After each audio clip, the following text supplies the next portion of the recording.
Sawasdee Krap and welcome to Thailand News Today. I had a fantastic weekend, spent most of it at Pattaya checking out, exactly what's been happening around there. There was a great big food festival on the foreshore. We've got a report about that in today's news. Also a special report coming out tomorrow morning about the situation in Pattaya as we see it right now. Hope you had a fantastic weekend, but for now, let's check out today's news.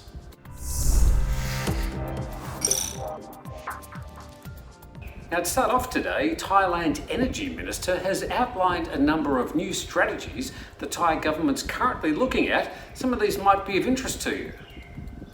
Permanent residency for some condo purchases, changes to the mandatory quarantine and incentives for foreign investment are all under discussion. The Eastern Economic Corridor, the special economic zone covering the eastern provinces of Rayong, Chon Buri and Chachoengsao, continued to eye foreigner investors with a number of large infrastructure projects in the pipeline. Now, of more specific interest to you, the government's considering offering permanent residency to people buying condos in the kingdom, provided they don't mortgage, transfer or sell the units within 5 years of purchase. In relation to foreign arrivals, the Energy Minister said the government will clarify its plans on any further reduction in quarantine time. He says that if the current 14-day quarantine period is to be reduced, this would only apply to those people coming from countries considered low risk for COVID-19. It's understood the Public Health Ministry is working on categorising countries into low, medium and high risk. An opposition spokesperson has opened today's special joint sitting of the Thai Parliament with a demand for the Thai Prime Minister Prayut Chan-o-cha to stand down as the protests continue. Mr. Sompong also called for the release of detained protesters as a goodwill gesture to try and end the current impasse. He said the Prime Minister should be open-minded to the young protesters' demands and stop delaying the process of writing of a new constitution.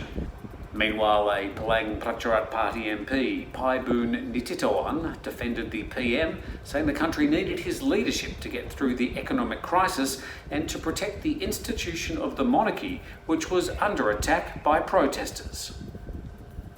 Meanwhile, protesters assembled at the Sam Yan intersection near the Chulalongkorn University here in Bangkok to march to the German embassy about 1.5 kilometres away to make a controversial demand. Protesters are asking German authorities to look into whether His Majesty the King had violated German sovereignty by exercising his power from German soil. It's the first time a foreign government's been targeted by the anti-government protesters. Protesters say the intention is to push for the restoration of a truly constitutional monarchy in Thailand under law.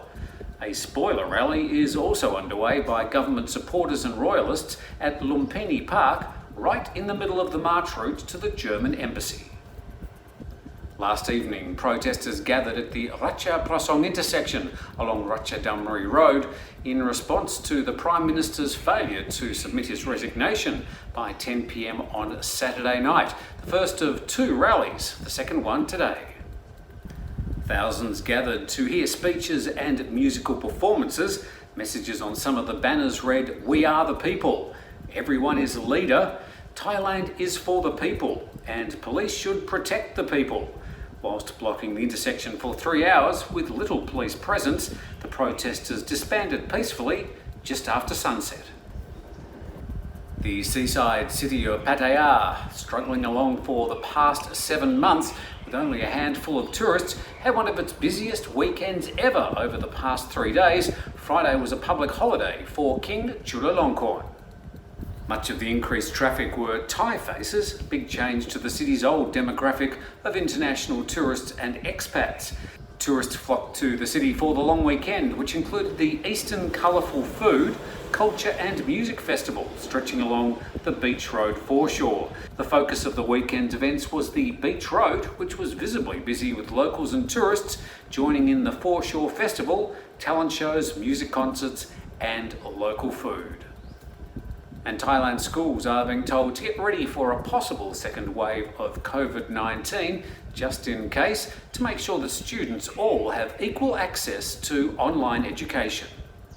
A Thai economist warns that the education gap between rich children in urban areas and poor children in rural areas could widen if schools are shut down again and resort to the same online learning measures tried out months ago. That's our news for Thailand News Today, the home edition. Thank you for watching. Please subscribe, that really helps us get our numbers up. Oh, I should thank you. We've hit 50,000 subscribers. We are very grateful, very thankful. Please tell your friends, maybe share this video. We'll see you tomorrow.